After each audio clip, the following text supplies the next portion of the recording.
सबसे पहले तो यहाँ जितने भी मेरे छोटे बड़े भाई, मेरी बहनें और जो भी आवाज सुन रहा है, सभी के चरणों में अरज छिका रहेगी, हाथ जोड़ के राम राम।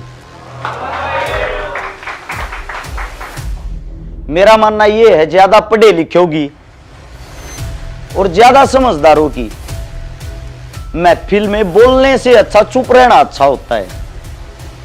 आप लोग ज्यादा पढ़े लिखे हो, ज्यादा समझदार हो, मैं तो एक आप लोगों के बीच मन पढ़ सा हूं।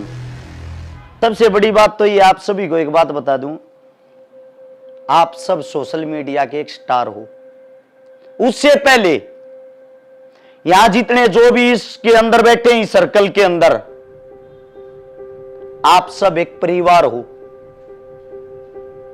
आप एक हरियाणा को प्रेजेंट कर रहे हो।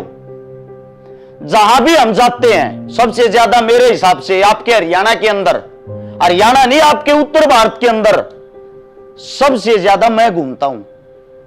मेरा डेली का जो घूमना होता है वो होता है कम से कम 600 किलोमीटर का, और ज्यादा से ज्यादा 1000-1200 किलोमीटर का। सबसे ज्यादा प्रोग्राम मैं करता हूं। पिछले 10 साल के अंदर लगभग 4400, 4400 प्लस प्रोग्राम अटेंड कर चुका हूं। एक तो आप सबसे एक बात बताता हूं, जो भी मैं बोलूं, मैं किताब में लिखा पढ़ा वे चीजें नहीं बोलता, मैं वो बोलता हूं जो मेरी अंतरात्मा कहती है। कोई भी जब तक मैं बोलूं तालियां मत बजाना, मेरी बात को सिर्फ सुनना। हो सकता है कोई ना कोई बात आपके जीवन में काम आ जाए। अब यहां पे जितने आदमी मेरे को लगता है सब स्ट्रगल कर रहे हैं। सबको अपना जो दुख होता है ना, दुख ज्यादा बड़ा लगता है। आज जैसे यहां पे आए हैं, छोटा दुख मैं अपना भी बता दूं। मेरी उम्र 33 साल हो चुकी है। जैसे अभी मेरे भाई ने, चंद्रशेखर ने बताया था, चंद्रशेखर मेरे लिए, मेरा नाम जो भगवान के समान है, क्योंकि मैं शहीदों का बहुत बड़ा फैन हूं, जिसमें शहीद आजम चंद्रशेखर आजाद जी थे। स्वयं भगत सिंह भी उनके फैन थे। उन्हीं से बहुत कुछ सीखा है। आज आपके बीच में मैं, मेरा जो 33 साल का जीवन है, 3 साल का तो मुझे याद नहीं, 30 साल का मुझे याद है। 1993 से लेकर 2023 तक की हर मूवमेंट, हर मिनट मेरे को याद है। लगभग जिससे मैं एक बार मिल लेता हूं उसको याद रखता हूं। यहां पे जितनी लड़कियां बैठी, भाई नेम तो सबको नहीं जानता, लेकिन इनके चेहरे देख रखे, कुछ साथी ऐसे जिनके चेहरे, जिन पे नजर गई, वो सोशल मीडिया पे मैंने देख रखे। वो जो 30 साल का जीवन है उसकी बात करेंगे। जैसे अभी मेरे भाई चंद्रशेखर ने बताया था, 9वें महीने की 4 तारीख 1989 सोमवार का दिन, मेरी जो पैदा होने की कहानी थी वही जबरदस्ती थी। मैं जबरदस्ती से पैदा हुआ था, यानी कि मेरी माता जी उस वक्त गिर गई थी, पेट से ही, पेट जमीन पे लग गया था, जिसके कारण मेरी जो डिलीवरी है, मेरी डिलीवरी हुई थी बवाना के अस्पताल में। मेरा गांव लडरावन, जिला झज्जर, तहसील बहादुरगढ़, पिन कोड 124507। गांव के बीच में रहा करा मोदी, हमने गांव में कहा करें। मेरे दादा और 13 भाई बहन, उसके हम टोटल मिला के 120 होंगे। और उनके बीच से मैं आप लोगों को एक बात बता देता हूं, बवाना के अंदर 3 से 4 दिन बाद मेरी डिलीवरी हुई थी। मेरी जिस वक्त डिलीवरी हुई, मेरा जो वजन था वो 750 ग्राम था। मेरे बचने की कोई आस उम्मीद नहीं थी। 16 दिन मेरे को शीशियों के अंदर रखा गया, जिसके बाद मेरे पैर जो थे वो मुड़े हुए थे। डॉक्टरों ने बोल दिया था, हम गारंटी नहीं लेते बच्चा बच जाएगा। मेरे मामा राठियों का मैं भांजा हूं, शापला के पास खरर गांव है, वहां मैं रहा।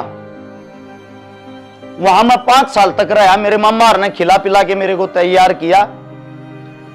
उसके बाद मैं वापिस, मेरी मां मेरे को अपने घर लेके गई। मैंने अपने जीवन में अपनी मां का कभी दूध नहीं पिया। 16 दिन में उस शीशों के अंदर रहा। उसके बाद से 5 साल मेरे मामा के घर रहा। उसके बाद से जिस वक्त वापिस आया, वो मेरी दूध पीने की उम्र नहीं थी। मेरी मां के साथ जो मेरा पूरा जीवन बीता है, वो कुल मिला के 2 साल का बीता। मैं जब 7 साल का था, 1997, वो मेरे जीवन का एक ऐसा दिन था मैं सामने लौट के, एतवार का दिन था, ऐसे देख रहा था मेरी माँ चाय बना रही थी, सुबह 6 बजे का टाइम। मैं पीछे से जाके मेरी मम्मी को पकड़ता हूं। मेरी माँ बहुत ज्यादा गुस्से वाली थी, वो बच्चों की बहुत ज्यादा संभाल रखती थी, डरा के रखती थी। मेरी माँ बोली वहीं बैठ जाना, थप्पड़ मारूंगी। मैं वापिस जाके रजाई में घुस गया। सुबह सुबह का टाइम, 10वें महीने की 2 तारीख, एतवार का दिन।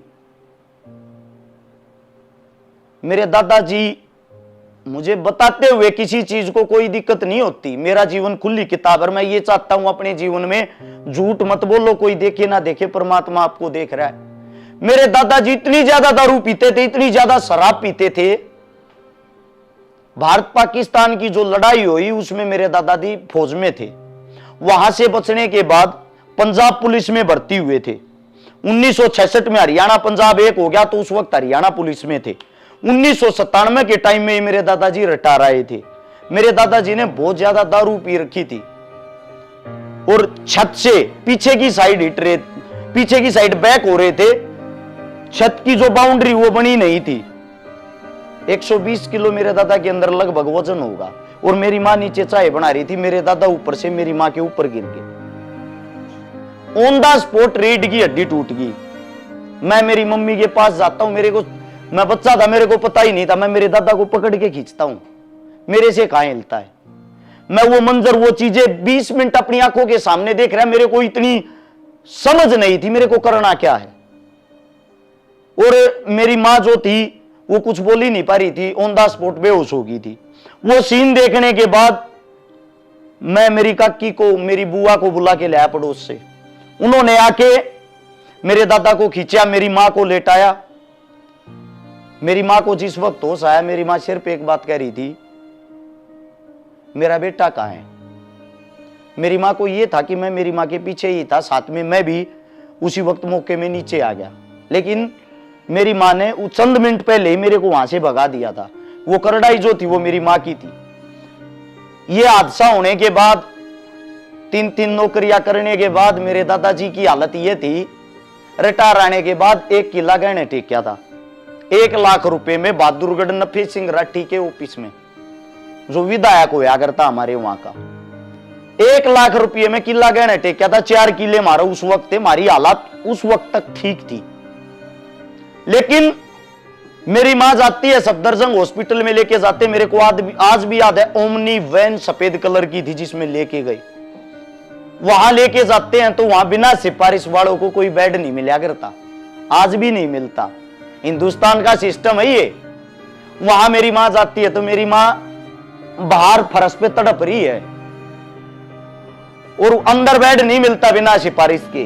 पास वाले हॉस्पिटल, जो प्राइवेट हॉस्पिटल है, उनमें एडमिट करवाने की अगर बात हुई, उन्होंने 50,000 रुपए मांगे।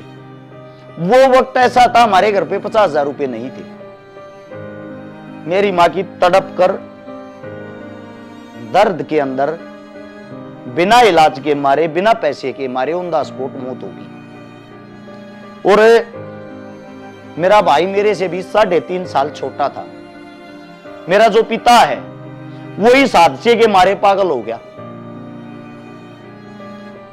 मेरे भाई को जो 3.5 साल का था, उसको भी मुझे संभालना, अपने आप को भी मुझे संभालना, क्योंकि 1 साल तक संभालने वाले थे हमारे दादा दादी। उस 1 साल के दौरान दादा की भी मृत्यु होगी और दादी की भी। औरत नाम की घर के अंदर चीज नहीं रही। आज आप लोगों को एक बात बता देता हूं, औरत बगैर कोई घर नहीं होता। इस बात को नोट कर लेना। आप किस रूप से औरत को देखते हो, वो नजरिया सबका अलग है। वो हमारी माँ हो, हमारी बहन हो, हमारी पत्नी हो, हमारी दादी हो। एक औरत का होना घर के अंदर बहुत ही जरूरी है। घर की चौपाट हो जाए यार बिना औरत, हमारे घर का वो हाल हो गया। हमारे घर के ऐसे हालात हो गए। सच्चाई तो ये है, जब आपके घर का कोई मरता है ना, आपका सह गया। अगर आपकी मां मर गई 1 हफ्ते तक या 13वीं तक, सब आपकी मां बन जाएंगी। वो जब 13वीं का पल्लट घर से उठता है ना, वो जीवन आपको ही जीना, कोई आपकी मां, कोई बुआ, कोई सगा नहीं होता। और वो समय कैसा समय होता है, रोटी कैसे बनती थी, कच्चे पक्के छोटे छोटे हाथ थे। मेरे तो आज भी ऐसे ही हाथ है बच्चा जैसे। जब काम करया करते, कदे हाथ जल जाता, कदे चून में पानी बत्ती पड़ जाता, सब्जी बनानी आया ही नहीं करती, कड़े की सब्जी आव थी, रूखी सूखी खानी पिड़ारती, नमक गल्या अचार गल्या, आय का कोई साधन नहीं था। दादा सब क्या इन्हें निपटा गया था। बाप यहां रोहतक जो पागल खाना इसमें एडमिट था, यहां से इलाज चल रहा था। वो जो दौर था, वो जो समय था, मेरे को आज भी याद है जब हम किसी पड़ोसी के घर किसी गली में जाते थे ना, लासी लेने के लिए, डोलू बोलते हैं जिसको, उसको लेके हमारे को ताने मिलते थे। देहात में औरतें देती हैं ऐसे ताने, ये तो रांड के सांड हैं, इनका क्या जीवन है, सूते उठते आले, इनका शर्म तो रह नहीं रही। और हम फिर भी घर के बाहर खड़े हो गए कहते ताई थोड़ा गाल देना। हो सकता है 1 घंटा गाली सुनकर थोड़ा शीत मिल जाए, जब रोटी खाया करते वो वक्त था। वो जो वक्त था वो वक्त बीतता गया। पापा की थोड़ी ही मानसिक हालत ठीक होने लगी। वो वक्त जो था वो पहुंच गया 2003 से 4 में, जो 3 से 4 का दौर था, जिस वक्त मेरी उम्र 14 साल हुई। मेरे पापा की हालत ठीक हुई। हमारे गांव लडराउन से कुतुबगढ़ की तरफ एक रोड जाता है, वहां एक मिक्सर प्लांट है रोडी डस्ट का। मैं और मेरा पिता सुबह 3:30 से 4 बजे के बीच उठ के रोडी डस्ट के ट्रक खाली करने जाया करते उड़ा। जब हम ट्रक खाली करते, मेरी उम्र कम होने के कारण मैं काम सबसे ज्यादा कर था। दिहाड़ी 150 रुपये मेरे पापा ने मिल रही थी, 75 रुपये मन है। उस तो हमारा घर चल रहा था। उस तो हमने अपना काम चलाना शुरू कराया। बाप और बेटा जब एक साथ काम करते, जो गरीब आदमी होता उसको क्या सुनना पड़ता है, कैसी गालियां इस समाज के अंदर जिनके पास 2 पैसे हो जाते ना, वो कैसी कैसी गालियां देते हैं। और बाप और बेटा एक जगह खड़े होकर जब उस गालियों का सामना करते हैं, वो चीजें शायद ही मां आपको बता नहीं सकता, क्योंकि यहाँ पे बहन बेटियां भी बैठी हैं। उसके बाद घर आता, खाना बनाता, खाना बना के स्कूल में जाता। हालत ऐसी थी, इसके बीच का जो दौर था 2003-4 से पहले, 6ठी क्लास में सरकारी स्कूल में 12 रुपए फीस हो यार थी, दी नहीं जाया करती। मास्टर ता दियार थे भाज्या फीस लिया जब बड़ी है। वे हालात देखते देखते देखते मेहनत मजदूरी शुरू करी, जिसके अंदर 2005 से 6 का दौर आ गया। हरियाणा की क्रिकेट की टीम में मेरा सिलेक्शन हो गया। सिलेक्शन होने के बाद मैंने मेरे पापा को बोले 3,500 रुपये लगेंगे पापा, और जो मैच फीस है जो हमारे को बताया गया था वह मिल लगी 3,500 से 4,000। 10 मैच हैं, वापिस आकर मैं उल्टे कर दूंगा। 1-1 रुपया ना, वो हमने पता हो कैसे जोड़ रखा था। वे 3,500 रुपये इकट्ठे नहीं हुए, क्योंकि जो 100-150 आते थे वे डेली लग जाते थे। लाख रुपये का जो कर्जा था वो बढ़ता जाता। या तो अपना किला छोड़ो या वो लाख रुपये का कर्जा तारो। बाप के करे था जो भी कमाई होती उससे न भरा था, उसकी ले का ब्याज। ये चीजें होते होते 3,500 रुपये कहीं से मेरे पापा ने मांग के मेरे को दिलाए। मैं मैच खेल का आया। हरियाणा की टीम 3रे नंबर पाई थी। मैन ऑफ द टूर्नामेंट में था, जिसके अंदर 2005-6 के अंदर जो हमारे साथ खेल रहे थे उसमें कई आज के टाइम इंटरनेशनल प्लेयर हैं, IPL खेल रहे हैं। जब मैं खेल के वापिस आया, मेरे खेल के कारण मेरा राजस्थान की टीम में सिलेक्शन हुआ था रणजी की में 13 लाख रुपए में। अब 13 लाख रुपए रिश्वत नहीं थी, वे 3,500 मुश्किल करे थे। वो खेल छोड़ दिया। वो खेल छोड़ के मैं पहुंच गया सोनीपत अखाड़े में। उस वक्त जो मेरा काका था, मेरा काका सब कुछ संभालने लग गया। हमारा घर दोबारा से रूटीन में आ गया। 2012 के दौरान एक बार फिर ऐसा ही हादसा हुआ। बिजनेस में मेरे काका को ऐसा लॉस लग गया, जिसमें मेरे काका के नाम के 2 किले, वो किला जो हमने वापिस ले लिया था वो, और साथ में हमारे घर में 13-10 टेरी गाड़ी थी। सारी गाड़ी जो कुछ था सब क्या हमने रख कर वापिस वहीं आ गए। जो हमारा जीवन 1997 में था, वो जीवन आते ही मेरे पास मेरा आता है। मेरा काका हॉस्पिटल में है, जिसके अंदर 3,000 प्लेट रह रही है, अनबोल हो रहा। मैं मेरे काका के पास जाता हूं, मैंने पूछी काका दिक्कत क्या है। काका बताता है सारा कर्जा तार कर सब कुछ बेचने के बाद भी मेरे ऊपर कर्ज बचा हुआ है 85 लाख का। अगर उसको लेके हम मर गए तो कहावत बन जाएगी मोदी था कर्जे नीचे दबका मर गए। मैं बोला फिर टेंशन क्या की मान रहा, या जमीन के काम आओगी। मारे नाम के 2 किले बच रहे थे, मेरे बाप के नाम के। मैं मेरे बाप के पास जाकर फरमाइश करूं, पापा किला बेचांगे, अपना कर्जा तारांगे, हमारे गांव की जमीन बहुत महंगी। या बात मैंने जब मेरे पापा तो कही, मेरा पापा अच्छा, एक ऐसी चीज होती है टोटा जिसमें घर पाट जा रहे हैं और जिसमें आपस में भाई भाई का बैरी हो जा रहा है। मेरा बाप कहता है यो तो अपने हक ने तो खा गया, हमारे नोर खागा, इस जमीन के मारे तुम न को ब्याह देगा, ब्याह हो भी ना गाना। तो मैं बोलिया पापा मैं बेचूंगा। नहीं बोलिया बेचेगा तो भाई मेरे घर में नहीं बढ़ जाएगा। मैं बोलिया पापा मैं तेरे घर में नहीं बढ़ूंगा, जब तेरी जमीन उल्टी नहीं ले लूंगा, पर मैं बेचूंगा। बहादुरगढ़ जब हम जमीन तरवान गए तहसील में, एक साइड मेरा बाप रोन लग रहा, मेरा नाश हो, एक साइड मेरा काका रोन लग रहा, मेरा नाश हो। इसलिए तो वो नाश हो रहा था मेरा, क्योंकि जीवन आगमन मेरा बाप भी संभालना, मेरा काका भी संभालना, मेरी जमीन भी संभालनी। वो जमीन उतारने के बाद कर्जे से मुक्ति मिल ली, लेकिन हम रहे सुनना, हमारे पास कुछ नहीं रहा। मेरे साथ में मेरा भाई बैठा सुमित, मेरी गैल पहलवानी कर यार था, बचपन का मेरा लंगोटिया यार है, मेरा भाई बैठा प्रदीप लंगोटिया यार है। ऐसी नौबत आ गई थी, सच्चाई जो है, हम खाड़े के अंदर हम सब गरीब परिवार आते थे, रात के टाइम एक दिन आलू की बोरी चोर के लाए थे, क्योंकि चून घर था, जाया करता घर में और कुछ नहीं रहा था। आलू की बोरी थे, एक दिन आलू का घोल बना रहे थे, एक दिन आलू की चटनी बना रहे थे, एक दिन आलू के परांठे बना रहे थे, वे भी सूखे, ना तेल था ना पानी था ना और कुछ था। वो टाइम काटा, पूरे 6 से 9 महीने बाद जब हमारे पास रुपये हुए, उस ताऊ से जाके तब ये पूछा कै रुपया की आलू की बोरी आई थी, ताऊ हम ठागे ले गए थे 6 महीने पहले। उसने बताई 435 या 40 रुपए की, उसको 850 रुपए 6 महीने बाद देखा, डबल करके हम ठागे लेकर गए थे। वो टाइम वो दिन देखने के बाद अब जो समाज सेवा की बात आती है, 2012 में मेरा सर्कल बन गया था। सर्कल बनने के बाद हम गरीबी से जूझ रहे थे, हमने मदद करनी शुरू करी। हमने ये सोचा हम गरीब हैं, काम चल जाएगा। हमारे साथ वाले जो नौकरी लागन लगे, कोई पुलिस में लग गया, कोई आर्मी में लग गया, कोई किसी चीज में लग गया, हमें खुशी हुई, संतुष्टि हुई, हम मजबूत होने लग रहे। हम जब मजबूत होने लगे तब मैंने एक बात सोची थी, मेरे जीवन में जो गाली, जो दुख, जो तकलीफ, जो दर्द मैं सहन कर रहा हूं, मेरी आंखों के सामने मैं किसी बहन को, किसी भाई को तड़पता हुआ नहीं देखूंगा। मेरे से जितनी होगी मैं अपने जीवन में मदद करूंगा। वो मदद का सिलसिला 2012 से शुरू हुआ। 2015 से मेरे को सोशल मीडिया चलानी आई। 15 से मेरे को 15 के एंड में या 16 के फर्स्ट में लाइव आना आया था। सबसे पहली बार सोशल मीडिया पे वीडियो डालने वाला मैं था, उससे पहले खाली फोटो और पोस्ट डलिया थी। 2016 में जब वो लाइव का ऑप्शन आया, सबसे पहले लाइव आने वाला भी मैं था।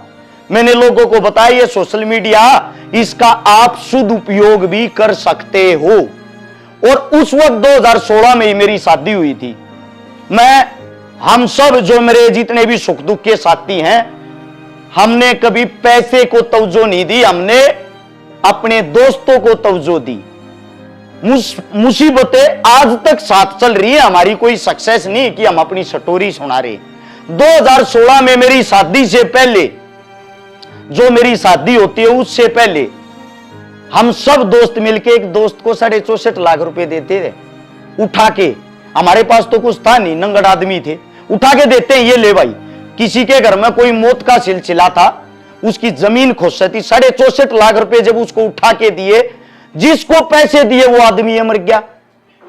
दोबारा से फिर हम दोस्तों ने स्ट्रगल शुरू कर दी उस कर्जे को उतारने के लिए। यानी कि आज मेरी शादी होती है, किराए के मकान में रहता हूं, जो कल का दिन है, यानी कि जो सुबह होती है, सुबह 64.5 लाख का कर्जा सिर पे है। वे चीजें, वो दौर जब मेरी जो बीवी है उसके पेट में जब बच्चा था, हमने वो चीज देखी है। ज्यादा बड़ी कहानी तो क्या बताऊंगा, जिस दिन डिलीवरी थी उससे पहले मैं भगवान से ये हाथ जोड़ रहा था, हे भगवान मेरी पत्नी की नॉर्मल डिलीवरी हो जाए ठीक।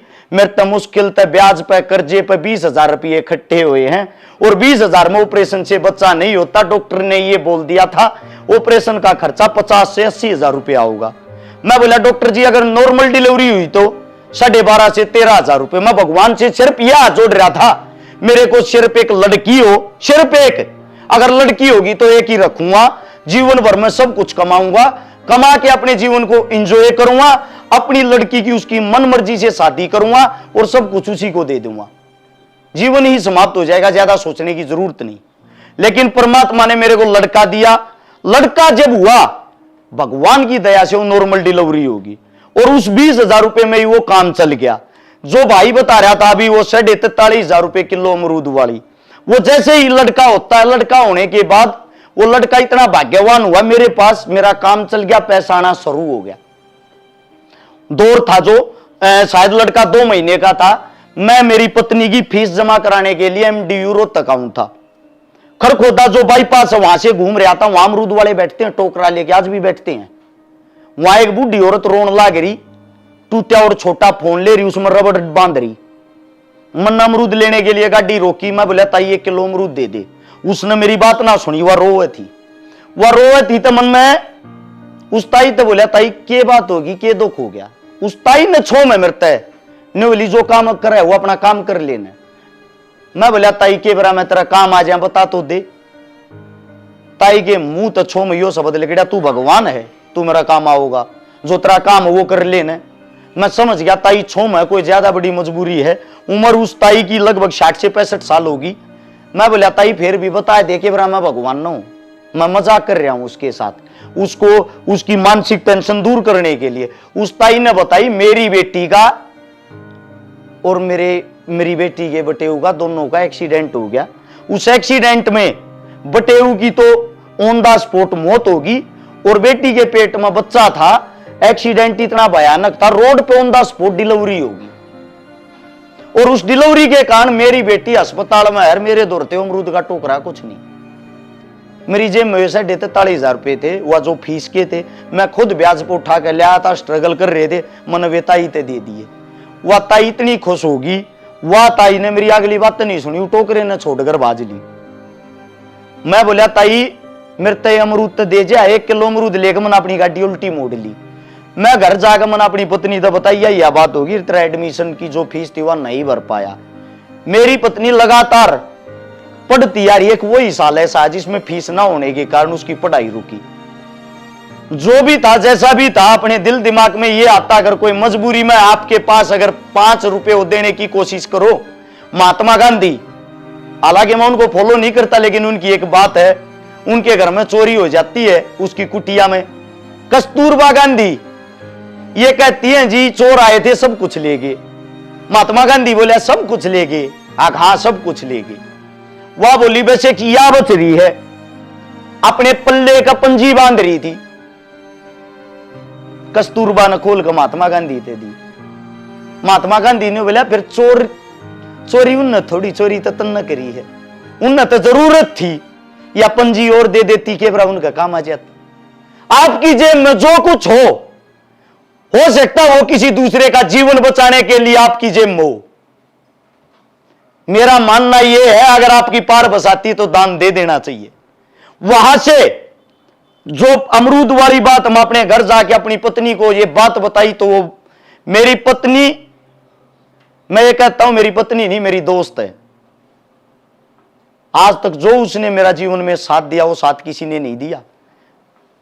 और समाज के लिए समर्पित की बात आती, जैसे मेरा भाई बताओ था, मेरे छोटे से भाई का ब्याह था, उससे दंशिसाई गांव में हरियाणा की पंचायत थी और उस पंचायत वो बहुत मायने रखती थी क्योंकि जो आरक्षण के नाम पर जातिवाद फैल गया था उसको जोड़ने के लिए पंचायत थी। मैं मेरे भाई के ब्याह में नहीं गया था, मैं पंचायत में गया था। यहां भी बैठी गुड़िया ने 1-2 ने मेरे को न्योता दिया था शादी का। मैंने ये बोल दी थी मैं मेरे लिए ये इंपॉर्टेंट नहीं है, मेरे लिए इंपॉर्टेंट वो है जिसकी मैं मदद करने के लिए जाता हूं।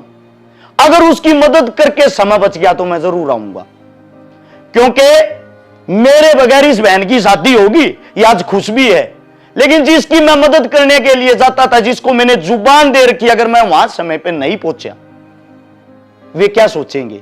हमारे कारण किसी गरीब का घर जलता है। आप लोग किसी न किसी की उम्मीद हो। जो मेरा जीवन, जिस जीवन में आप पूछ रहे हो, मैं आप लोगों को आज भी बता देता हूं, 1 लाख रुपए प्रत्येक दिन का मेरा खर्चा है। कुछ चीजें सोशल मीडिया पे दिखाई नहीं जाती, बताई नहीं जाती। 26 परिवारों को पालता हूं मैं, मेरी औकात इतनी है इस ताके की है नहीं। उनको यह बोल रखा जब तक मेरे अंदर जीवन रहेगा, जिंदगी रहेगी, देखिए इस लड़ाई में मैं मर गया तो मैं कुछ कर नहीं सकता, लेकिन जब तक मैं जीवित रहूंगा थारे मरणती की जिम्मेदारी मेरी है। जो मेरे लिए अपना समय खपा रहे, जो मेरे से पहले छाती अड़ाते हैं, अब बात आती है, भाई ने जैसे आंकड़े बताए, आंकड़े मैं बता देता हूं। 316 उन बेटियों की शादी करवा ली जिनका भाई नहीं था, बाण नहीं थी, मां नहीं, बाप नहीं। 316। 63 उन बहनों के बात भर दिए जिनके पाटड़े पर चढ़नाड़ा कुछ था ही नहीं, और लगभग 31 करोड़ रुपए की नगद मदद कर ली। 131 आंदोलनों में भागीदारी कर ली। जो ये बहन बेटियों के साथ बलात्कार होता है, दरिंदगी होती है, 14 साल से कम उम्र की बच्ची के साथ बलात्कार होने पर जो पोक्सो एक्ट है जिसके तहत फांसी दी जाती है, उसके लिए दिल्ली जंतर मंतर पर 7 आंदोलन मन्नए करी थी। वे लाठियां हमने खाई थी जब यो पोक्सो एक्ट बनाया था। आक गलत कुकर्म करने पर, दुष्कर्म करने पर फांसी दी जाए। 131 ऐसे आंदोलन जवानों के लिए, किसानों के लिए, पहलवानों के लिए चल रहा है। पुलवामा अटैक के लिए सुबह शाम दिन रात जब घर से निकलता हूं, मेरी बीवी मेरे से एक बात पूछती है, वापिस कब आओगे? मेरा एक ही जवाब होता है, मेरे को ही नहीं पता। क्योंकि उसका कारण यह है, जब आप अच्छाई के, सच्चाई के रास्ते पर चलते हो ना, सब आपके दुश्मन हैं। मेरे दुश्मन क्यों हैं? उसका रीजन है, एक गरीब मजदूरी करने वाले का बालक, रोडी डस्ट तारने वाले का बालक, आज वो मतलब जिनके ट्रक होया करते, जिनका मजदूरी करया करते, आज वो उन तो ऊपर जा रहा है। उसकी बूझ हमारी नहीं। लोगों को अपने समाज के अंदर है ना, ये जो भेदभाव है, ये चिड़न इस चीज से, आज तक मैंने अपने जीवन में कभी भी किसी का कटाक्ष नहीं किया, किसी का उल्टा नहीं किया, किसी के साथ कोई हाथापाई नहीं हुई, कोई द्वेष भाव नहीं रखता। हरियाणा के अंदर नजर मार के देखना, सबसे ज्यादा टांग खींचने वाले, सबसे ज्यादा गाली सुनने वाला हरस शिकारा है। हरस शिकारा को सब चोर कहेंगे, हरस शिकारा को सब चंदा खाऊ कहेंगे, हरस शिकारा को सब कुछ न कुछ कहेंगे, घटिया है, फलाना है, छोटी मानसिकता। आज तक किसी बात को कोई भी साबित नहीं कर पाया, क्योंकि गरीबी से उठे हुए हैं। अगर किसी अमीर घर से होते तो शायद किसी की इतनी औकात नहीं होती, और उसी चंदे से, उसी चोरी से किसी का घर बसता है। तो मैं चोर हूं, और सच में चोर हूं। 31 करोड़ रुपए, इतनी बड़ी रकम मैंने चोरी कर ली। और आगे आने वाले जीवन में लक्ष्य भी बता देता हूं, 316 मेरे लिए कोई मायने नहीं रखती। मैं ये सोचता हूं हर साल 3016 बेटियों की शादी करूं, हर गांव में, हर जिले में, हर शहर में ऐसा ही कोई हरस शिकारा हो। एक नहीं, 1000 नहीं, 1,00,000 हरस शिकारा हो जो किसी न किसी बहन बेटियों की ऐसे ही मदद करते रहे। अपना सपना, अपना जीवन यही है। जब अपने घर से बाहर निकलता हूं, 5 धमकियां डेली फोन पे आई मिलती हैं। आज घर तक बाहर लेकर गोली मार देंगे, आज घर तक बाहर लेकर ये कर देंगे। और मैं ये कहता हूं, मेरा जो आज का रूट है, यहां से होते हुए वहां जाऊंगा। समाज के लिए जान भी चली जाए कोई बड़ी चीज नहीं। आपका जीवन क्या, अपने जीवन के बारे में सोचो, हरस शिकारा के नहीं। आप लोगों को मेरी कमाई इतनी है, जितने आप सब बैठे हो ना यहां पे, जितने शायद आप सब के बराबर अकेले की होगी। हाल की बात कर रहा हूं, आज की। हम आ गए हैं 2023 में। इतनी मेरी कमाई, आज तक 100 गज का अपना मकान नहीं ले पाया हूं। वो कमाई कहां जाती है? जो चोर, डाकू, लुटेरा, ठग कहते हैं, आज तो कोई साबित नहीं कर पाया 10 रुपए मेरे खा रहा है। जब आप आगे बढ़ोगे ना, इल्जाम तो लगने लाजमी है, लेकिन अगर आप उनको पार करते हुए आगे जाओगे तो आप योद्धा हो, लड़ाके हो। अगर आप उनको सुन के अपने घर में बैठ गए, आप बुज़दिल इंसान हो। बाबा राव भीमराव अंबेडकर ने एक बात कही थी, इंसान जीवन में क्या करता है? कमाता है, खाता है और मर जाता है। आप कमाते किस लिए हो? खाने के लिए। खाते किस लिए हो?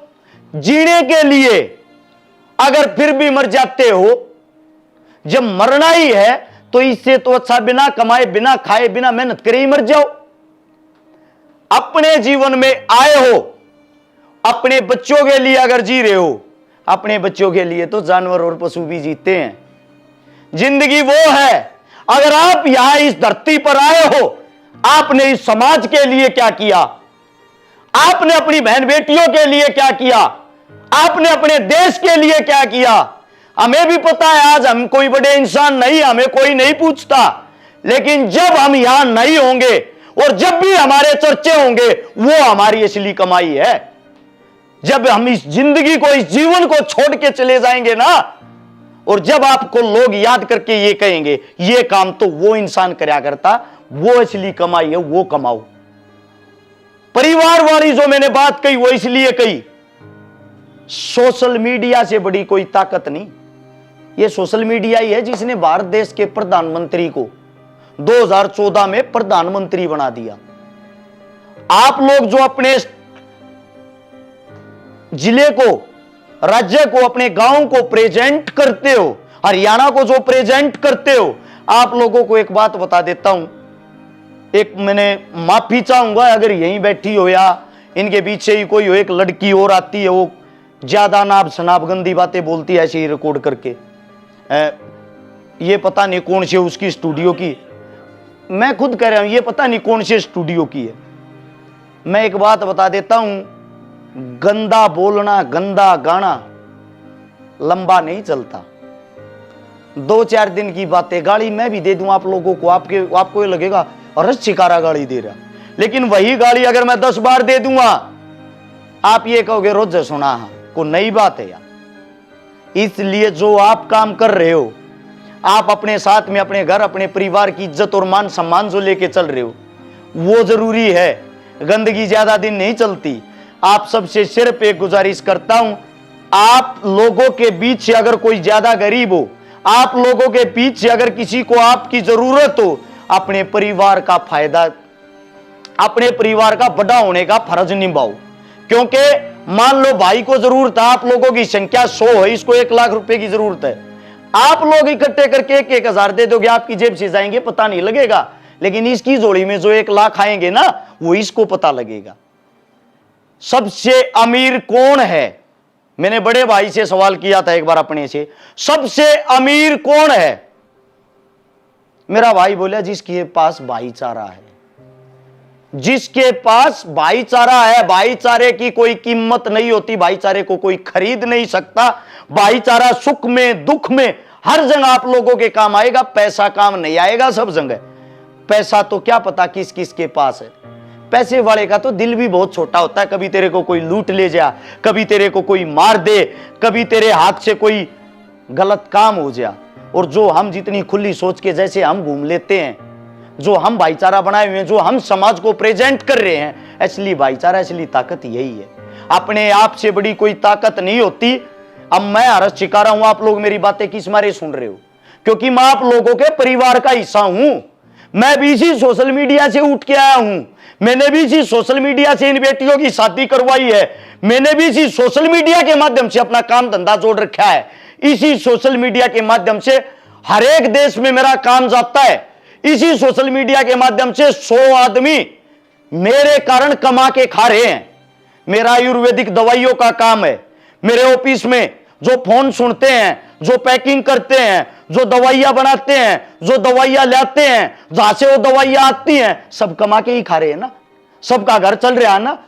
और मैं किसी को नौकर नहीं भाई मानता हूं, सबको मेरे आप लोग सब भाई हो। मेरा फर्ज ये बनता आज मैं सही हूं। मेरा जो खाना बनाता है, मेरे ऑफिस में जो सब्जी बनाता, उसकी बेटी की परसों शादी थी, स्पेशल मैंने 2 लड़के भेजे। मैं नहीं जा सकता, मैं जंतर मंतर पे बैठा हूं, वहां जाके उसकी शादी करवा का।